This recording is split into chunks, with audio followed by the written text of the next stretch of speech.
We wanted to check in tonight on things in Jacksonville. Yeah, Gary Cooper in Breaking News 1 is keeping an eye on that area for us. Gary, you showed us a very flooded residential, commercial area and people in boats. What are you seeing now?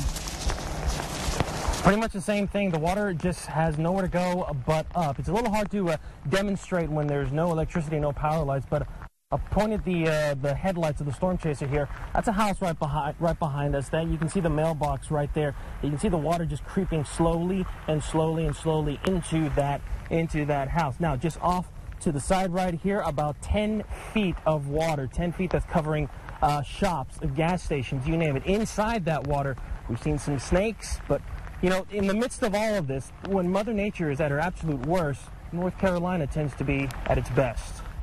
No, he ain't gonna make it. They already backed one out the other side. What happens when the rescuers need rescuing? Well, that's what's happening here. The driver of this Humvee with the Marine and 2 first responders from Onslow County tried to make it through a very flooded Half Moon Creek. These guys watched. The Humvee didn't make it.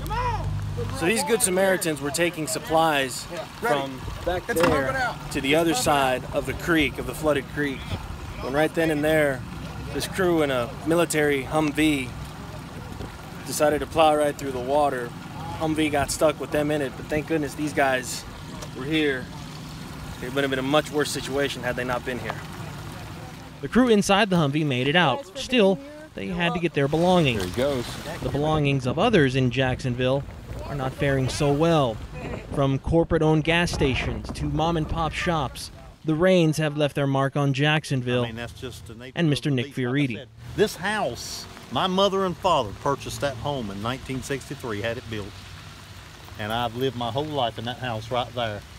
And up until Floyd, we had never seen anything of this nature. Now, here it's getting worse. But thanks to people like these guys, things can only get better.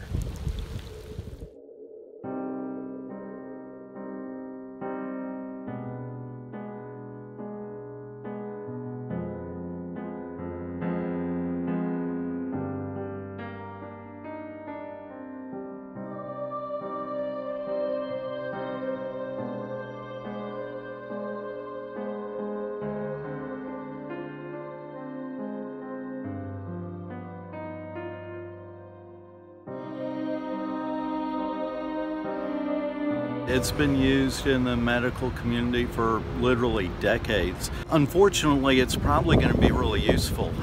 There have been some statistics out just within the last 24 hours that accident or opioid overdoses are now the leading cause of accidental death in North Carolina.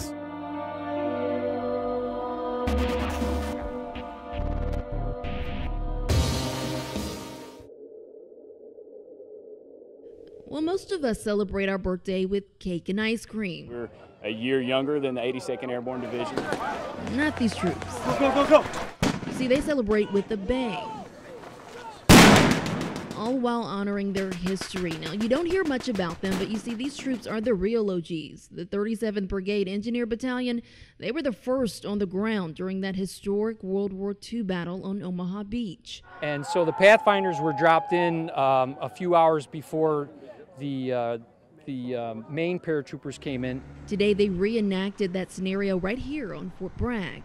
Each company had a 12 paratrooper team responsible for carrying one boat on a mile course across land, and then they entered the water where they did a intense course on the water and then assaulted the beach. Let's go!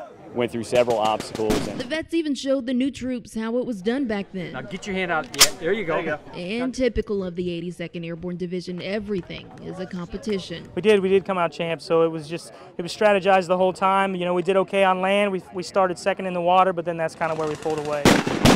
But today was all about pulling together. So that soldiers, brand new soldiers, 18-year-old soldiers come in and they learn the history. They learn the people that have relevance in the unit. On Fort Bragg, I'm Morgan Norwood, ABC 11 Eyewitness News.